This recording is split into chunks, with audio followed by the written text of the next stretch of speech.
And there we are. All right, everyone, welcome to the meeting of the Ways and Means K-12 Education Subcommittee. Today we're going to be taking up 3 bills for voting. 2 of them have amendments, and we will be discussing if we have time, and it would be good for us to discuss them a little bit. A couple of bills are before us, I think, yesterday. And we will see kind of where we stand and if there's any suggestions on those. So the first bill is House Bill 325. This is a bill that alters some of the membership of the Professional Standards of Teacher Education Board, sometimes known as PSTEB.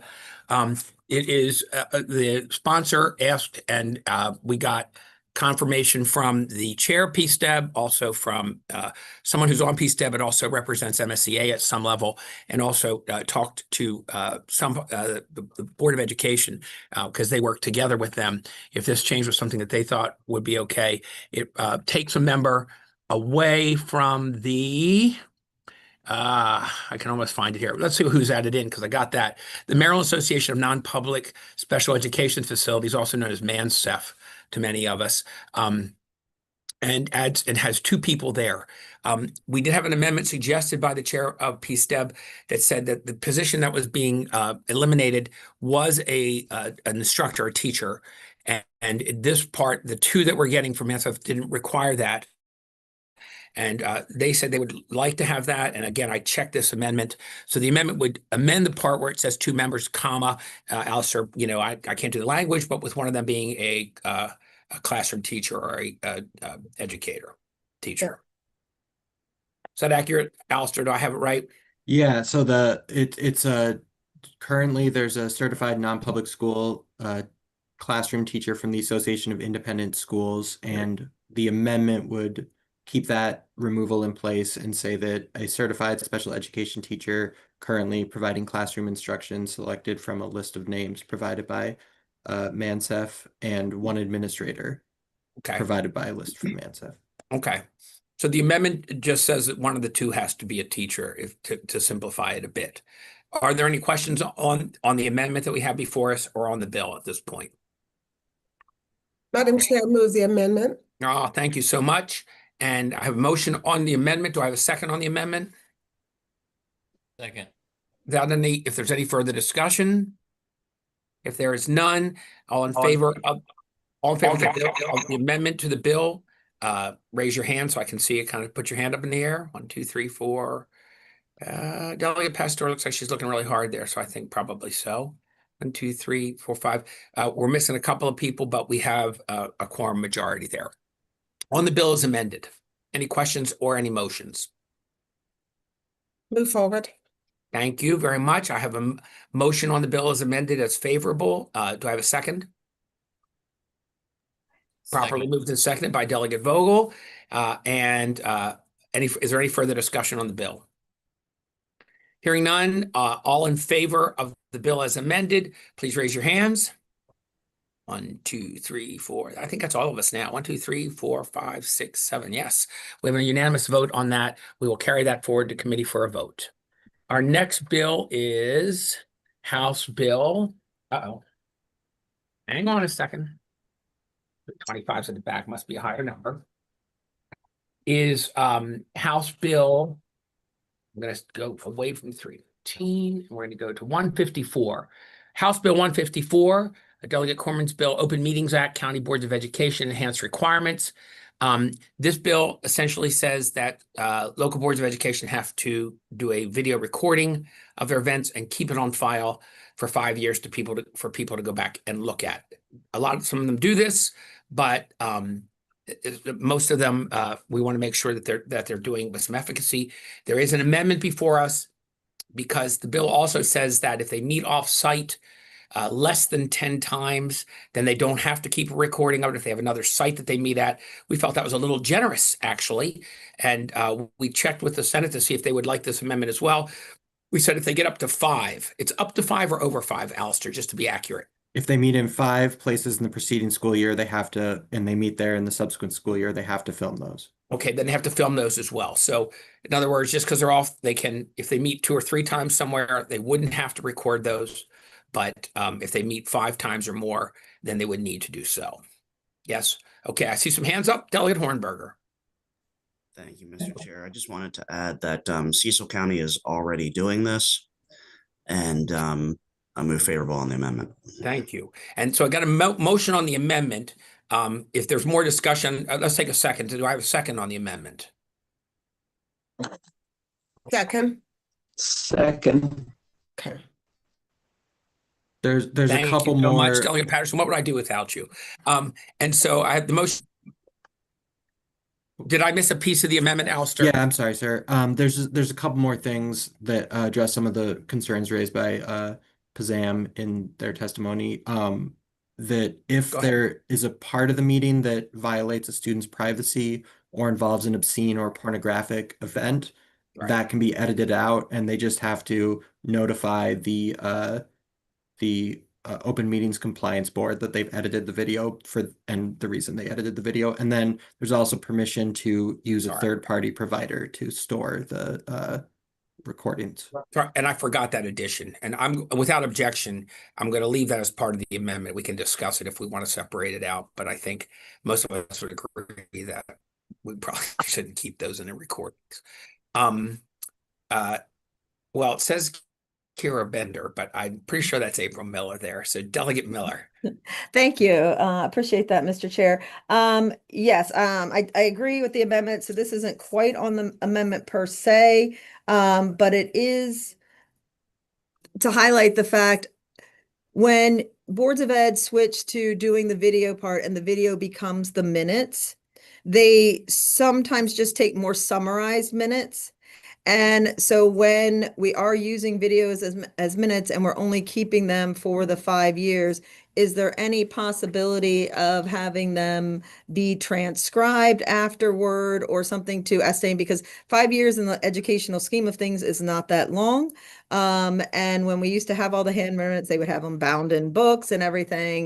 Delegate Pasteur may remember. So is there any discussion of that? And then my other question is, AIB and State Board, are they also, it said in the PASAM letter that they are already using that third-party platform?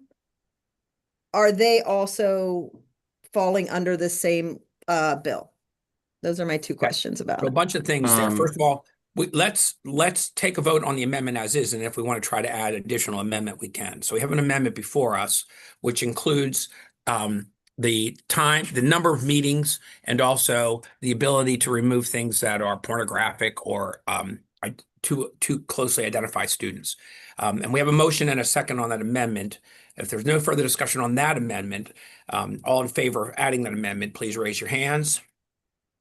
All right, and we appear to be unanimous on that. Now, Delegate Miller has brought before us the idea of another possible amendment where you want to restate what you were going for there so we're clear? Yes, after the 5 years, then the videos would need to be transcribed if they didn't have other detailed minutes that they already took. Okay. This would be, let's see who we got here. We do not have somebody from PASAM or from MABE online at this time, do we? Do we? Do we? Who? Zanaya Anderson. Oh, okay. Very sorry. Zanaya, can you come on camera and talk about that as a possibility in this case? I know that superintendents tend to work for the administration, but our superintendents are on the board. So would you be willing to give us some information about if you feel like that should be an amendment we should add?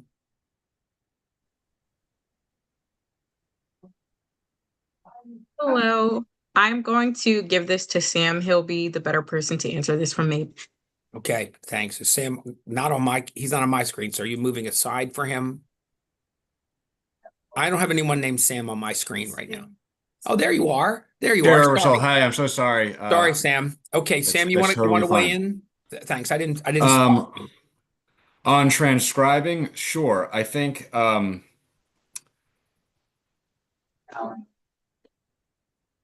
my only concern right now would be the cost related to I guess, would you all be okay with the idea of maintaining videos as opposed to deleting videos in 5 years? But if the videos were to continue to stay, are we talking about perpetuity, or what are we?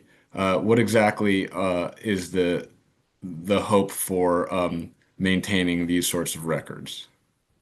Can I interject here for a sec, just to Sure. let you guys know that I think that meetings, I'm not totally sure about this, but my understanding is that public bodies are required under the Open Meetings Act to maintain minutes, and it's the same requirement that applies to all public bodies under the Open Meetings Act.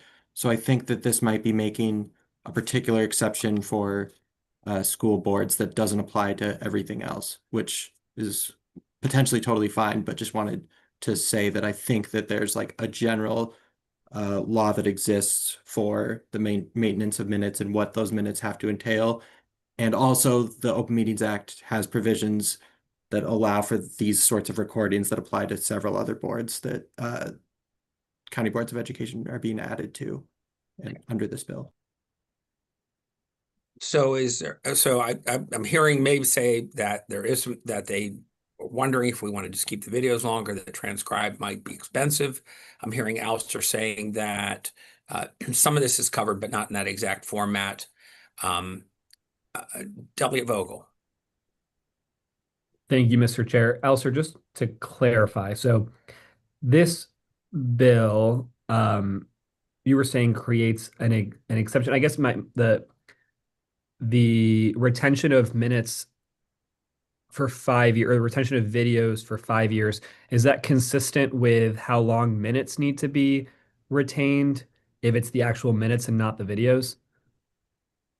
I don't know that. I would have to look at the underlying statutes on, I believe that's probably a longer period, but let me Let's go, look that since up. you're not sure, let's go to Sam. He seems to have an idea there. So yeah, I just gave a training on Open Meetings Act to several board members, and it is a 5-year retention requirement for minutes, whether they're transcribed or by video, under the Open Meetings Act for all public bodies.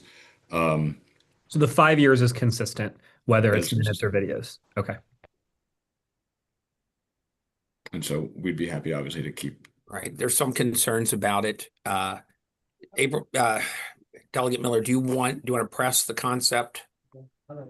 I mean, I'm fine with putting the bill through as it is, but I do think this is a broader discussion that we need to have as we change and go into more of a video age. Either I'm obviously fine with storing them longer, and I think a lot of school systems are already doing that. But I mean, like I said, especially when we're talking educational space, 5 years is not that long of amount of time. And it's usually the more, obviously a video shows a more robust discussion than just your basic cursory minutes have. So, but I'm fine with moving forward with the bill as it is, Okay. but I do think it's a bigger discussion that we need to have about it. Thank you. Yeah, I think it's an excellent suggestion for us to examine that, and I appreciate that. Delia Roberson, I see a hand up. Yeah, thank you, Mr. Chair. And I didn't quite catch what Alistair was saying. So I just wanted to know if I could get clarification. Was he saying that we're trying to put requirements on school boards that doesn't necessarily apply to all open meetings? Sorry. Go ahead. So the school boards are covered by the Open Meetings Act in general. What this and they, as being a covered entity under the Open Meetings Act, have to maintain their meetings on their website. They have to follow all the other requirements of the Open Meetings Act. What this bill does is put school boards in the same position as another 20 different entities of the state in terms of recording their videos live and then hosting those videos on their websites for a 5-year period. That particular provision applies to several other public entities, but it doesn't apply to every group that's covered by the Open Meetings Act. So in a sense it will, but it won't do anything different than those other 20 entities. And those include, there's a list in the bill, but it's the Maryland Stadium Authority, Maryland Food Center, the Maryland 911 Board, State Board of Elections, Public Service Commission, several entities of that nature. Thank you. Okay. Delegate Roberson, does that answer your question? Yes, thank you. Yes. Delegate Pasteur.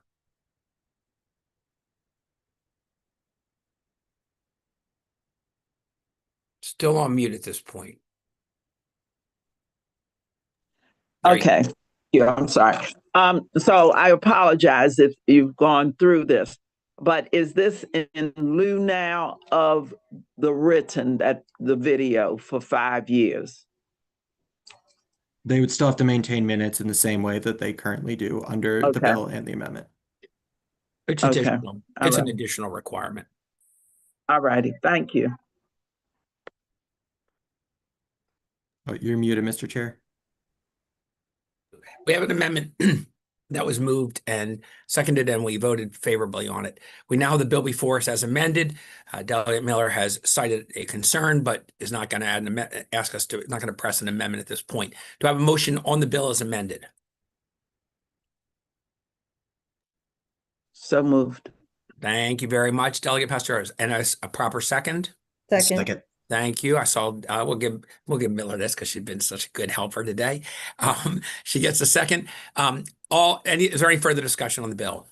Just a quick question. Are we adding the third party platform part that Yes. Ian suggested as well? That is also in there. Okay. Yes, ma'am.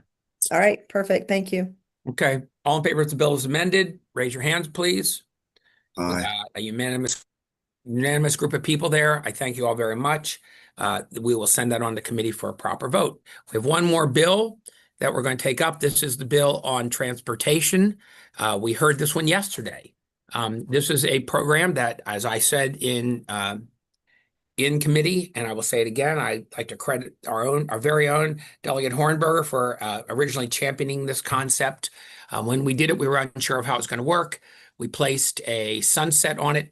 I will tell you that there are advocates for other groups that are looking for some regulations that would help them join. I'm not really feeling like we're in a position to put those regulations into law because, first of all, they're looking for regs and not law. And so this would make this a very unique situation. But should you be approached by them, let's think carefully if they need help joining. But for right now, it seems to me that we need to keep this program going. And from the testimony I heard yesterday, if we don't lift the sunset, then they would be unable to do that. And so I'm in favor of this bill. I think it's a good idea for right now, but I will take discussion on it. Delegate Roberson. Mr. Chair, could you give me the bill number, please, one more time? I didn't catch that. HB 319, sir. Okay, thank you. Put in by Delegate Sample Hughes. Thank you. Yes. And Delegate Patterson, I see your hand up, but that might be because sometimes now when you raise your hand, it puts a hand up for you. It's AI taking over a little bit on us there. Is there any discussion on this bill? We don't need an amendment on this one. We're just getting rid of the sunset. Okay, seeing none, I'll take a proper motion on the bill. Okay, Move move favorable. favorable. Yeah, I got Second. enough people there. We're in good shape. Any further discussion on the bill at this point? Okay, seeing none, all in favor of the bill, please raise your hand. Aye. Thank you. And we're unanimous. I see it to put my hand up there. Okay. We're going to discuss a couple of bills here because these are bills that I feel really do need discussion. We will start off with the bill on the Maryland Longitudinal Data System that we heard yesterday. In writ large, I'm going to hand this over to Alistair in a second, but writ large, this says the longitudinal data system can kind of get into a network with other states and begin sharing some information so they can get information back and forth. And it does allow for third party, I believe. And so I heard Delegate Miller ask some questions yesterday. We're only going to discuss this. We're not going to move on this bill. So I'm opening the floor to people's concerns or questions about this at this time. Alistair, do you need to add a little more explanation than what I just did to that? Not unless anyone Okay. has any questions. Okay. Should be pretty fresh in our minds. It was a long day. It was less than 24 hours ago that we were hearing this. It's House Bill 293. I don't know if Yes, I'm sorry. I'm not reading bill numbers. Delegate Roberson, got a hand. Yeah, thank you, Mr. Chair. And Delegate Pastor asked this, and I didn't get a clear answer from excuse me, from MSD, but I just wanted to understand what is the purpose of this? I know it's for a grant and consortium, but I'm still not understanding what the purpose is for us sharing third-party data. If we have the answer to that. I'll hand it off to Alistair because he did a little reading Yeah. to make sure we could say how this will make them able to do a more complete job. Go ahead, sir. Absolutely. Thank you, sir. So the purpose of MLDS is just data collection for research purposes so that you guys and other people in the state can ask questions about it links educational data from a student all the way through when they enter the workforce and their workforce outcomes and stuff. So you can ask questions of, was someone getting suspended in high school? Did that result in lower wages or longer periods of unemployment and that sort of thing? That's the entire purpose of the Maryland Longitudinal Data System Center. That program does not allow for the tracking of students who leave the state, and especially in this region where people frequently work in DC and live in Maryland or in Virginia, et cetera. Those people can't be tracked. So this would allow, under the circumstances enumerated in the bill, MLDS to share their Maryland data and get in turn the data from other states so that they could ask questions about that population. Dr. Roberts, is that helpful? Yeah, just, since I raised the question, I'm looking now at the fiscal note. It says currently under current law, we already collect that information, correct? Yes. It's just the sharing part that we don't do. That's what this is about. It's about the ability to share between states. Right. And so just that we get use the information third party move up. data center. Yeah. Okay. Thank you, Mr. Chair. Thank you, Alistair. Beautiful. Delegate Miller. Yes, hi, thank you. So question, I had a lot of the concerns about the third party and releasing it to a third party and how it can be used, because there is, like I said, a lot of value in educational data.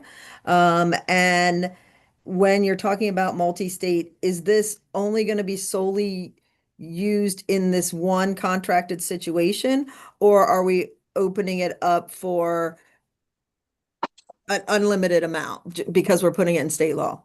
It is not limited to the sole contract for which there's that grant that they talked about. However, it is limited. It has to be in multi-state research. It can't be for any other purpose. So it has to be, and each use of data sharing, including each element of data that's shared, has to be approved by the Maryland Longitudinal Data System Center Governing Board.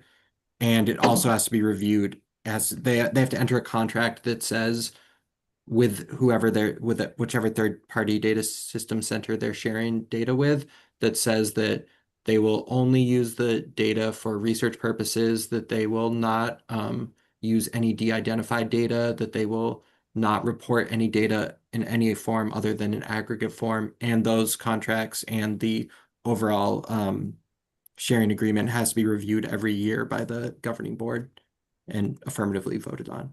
Pretty sure you meant that they would only use de-identified, right? Oh, I'm sorry. I just want to be sure for the misspoke. record that we have that straight. That's all.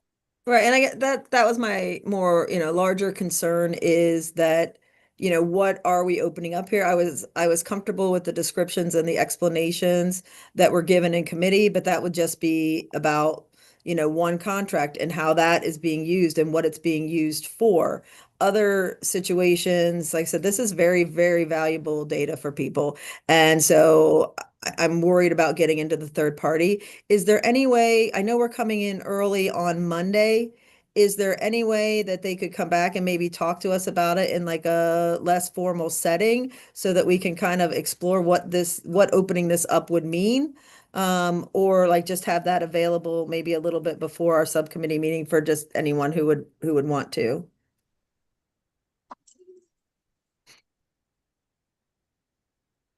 I could certainly ask. I don't know what everyone's schedules are, but I can certainly reach out to. People are great. People from the outside who have all griping. We're bringing them in. Yeah, I mean, that would be helpful for me, moving forward, because I just, like I said, I want to be very comfortable when we're talking about data. That is kids. That's ahead, their footprint Alistair. going forward. Somebody was talking. Alistair looks like he's I saw him at the same time. All right. Yeah, it's me. I'm freezing up. I just kind of acts like see everybody holding still. Okay. Give it a second. All right. Looks like I'm back. Yeah, I don't know if we'll have a meeting on this, but we can certainly get you the contacts. So you can talk to them about that. That'd be great.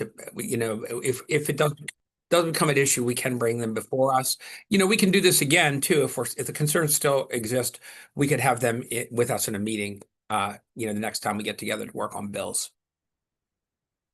I appreciate Are they it. hearing Thank me at you. all? Yeah, thank you. Can you hear me? Yes, we hear you. So, Yes. I know. I think it's mostly me. All right. Delegate Pester, you have a question. You're muted I there, do. my friend. I have my same concerns that I had yesterday. And as I listened to Delegate Miller today talk about it, they just grow. Because there was nothing specific. I've seen too many studies, and we're talking about third party and without being specific. We are looking for this. We want to know, etc. So it's just like an open window for folks to come in and make a decision, use the information. And we do know that sometimes when we're talking about children and we are talking about groups, that the information can be used in all manner of context. I'd like some more specifics about at this point, for what are you looking, and then why we would share this with third party, and it can be from anywhere. It just has too many questions for me. I'm with Delia Miller on this. I need to hear more. I need something that's a little bit more definitive than what I'm hearing now, unless there's something I've missed, something that I didn't see, but I need to They're hear not seeing me because something. they're all frozen. There, Hold on. there is, Delegate, there are some protections that this bill requires for the data. Not being super technically sound, I can't speak to them in too great detail, but it does require that the third-party data system center that receives the data must be a FedRAMP authorized and certified platform, which is the OMB's standard for secure data management. And they also must employ privacy enhancing techniques such as data hashing, which I Googled right before this meeting, so could give you the very, very rough definition of. But that's basically the extent of what's covered in the bill. Okay, and I thank you for that. And I trust you to the end of the world and back. However, I don't know these people, and I don't know that I trust them to the beginning of whatever. But I understand the platforms may be secure. It's the information that they're seeking. It's the information that they get and how the information will be used. That is my concern. The security piece, okay, but the information, how it's used, that's my concern, because there are no specifics to this. So folks can get whatever they want and interpret it, use it any way they want. I just need To clarify, are you talking about the third party, or are you talking about the longitudinal data folks? Because all of it. well, see, the longitudinal data system's been around for a long time and gathering all sorts of data, and we get it. And It's been handled really securely. I think again,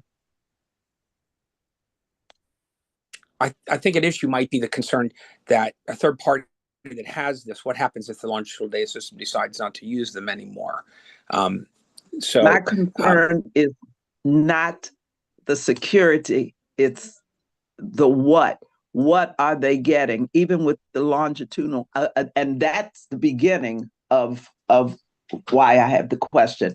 I just want to know the kinds of things that will be gleaned, and yes, how it would be used. I trust that it'll be real secure with someone.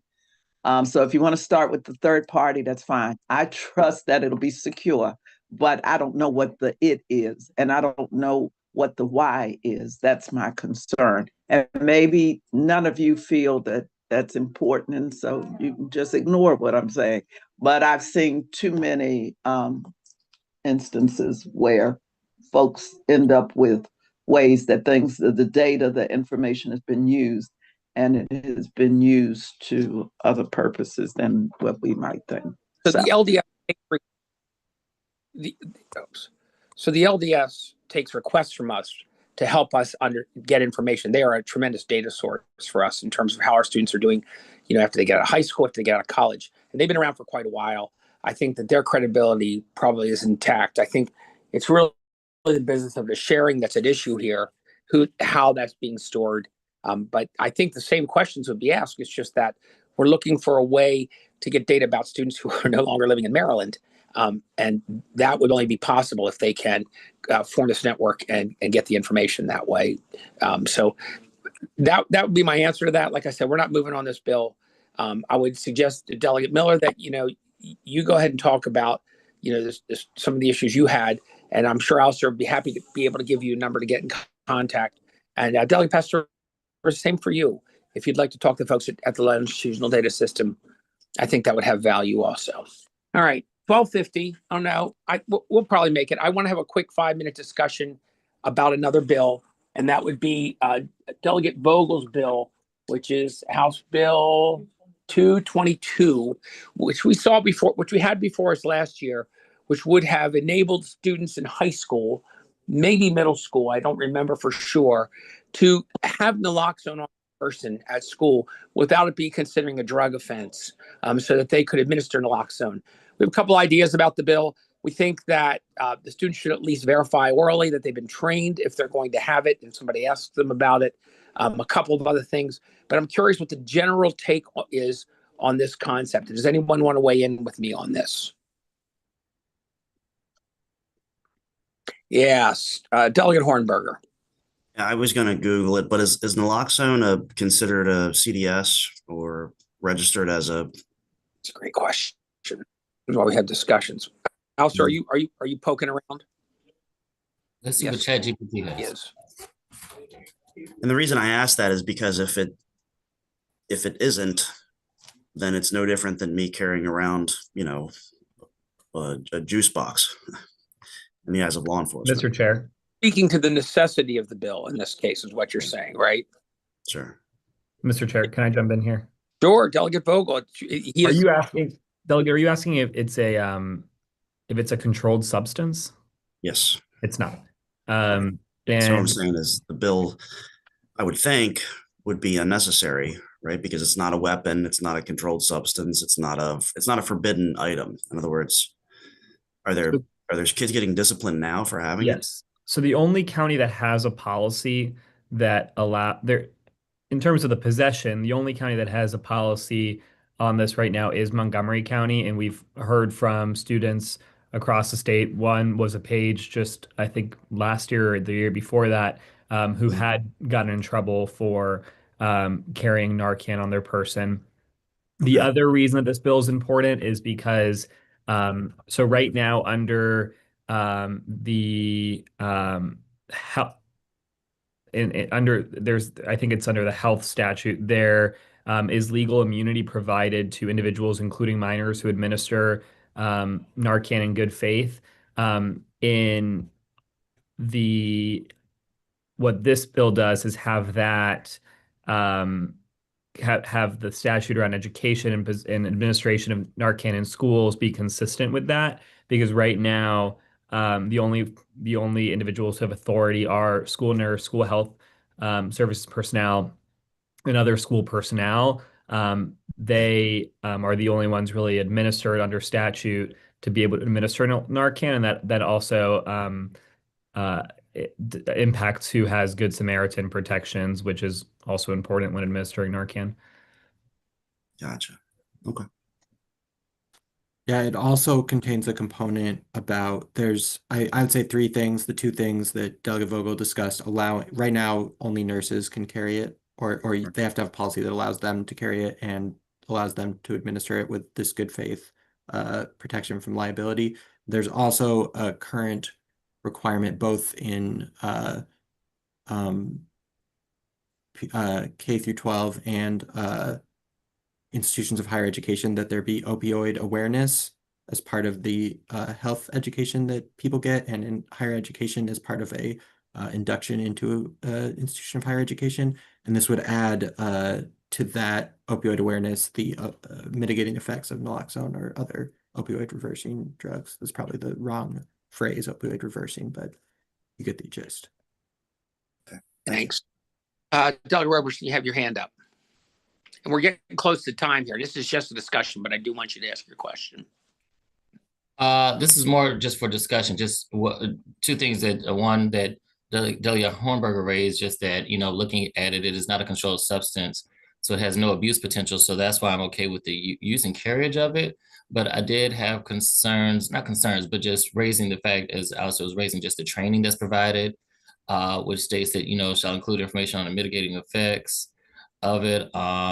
And so I think that's also, you know, another layer of conversation that I want us to entertain, just around that education piece around it. I understand what we're trying to do. I really, I don't want to say I have concerns, but I do, just around when we're already having students, as Alistair shared, we're already educating them on, you know, the drug impacts, and now we're just including, you know, the part about naloxone in particular. I just have concerns about, you know, then we become too descriptive every time there's a new opioid issue, and us as a state legislating on that. And so I can talk to the delegate about it, but just wanted to raise that. It's another layer.